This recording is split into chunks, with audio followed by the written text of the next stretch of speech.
আছে হযরত ভাই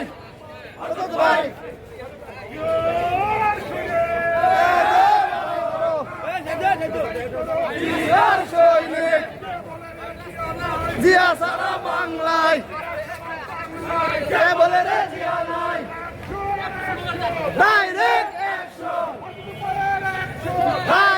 অ্যাকশন একত্রিত করবে একটি অভিন্ন স্বপ্নে একটি ন্যায্য আধুনিক গণতান্ত্রিক রাষ্ট্র ব্যবস্থার সংকল্পে বাংলাদেশ জাতীয়তাবাদী দল সবসময় বিশ্বাস করে, অতীত বিশ্বাস করেছে তরুণরা বাংলাদেশ বিনির্মাণের স্বপ্ন।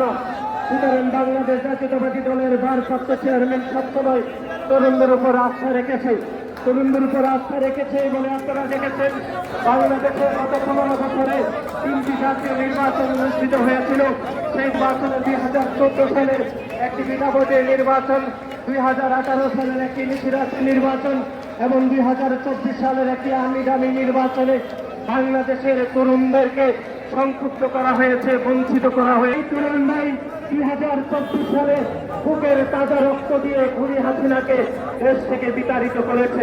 পরিবর্তিত পরিস্থিতিতে সেই তরুণদের উপরে বাংলাদেশ জাতীয়তাবাদী দলের ভারপ্রাপ্ত চেয়ারম্যান জনাব তারেক রহমান আস্থা রেখেছেন আমাদের দলের চেয়ারপারসন দেশনেত্রী বেগম খালেদা জিয়া।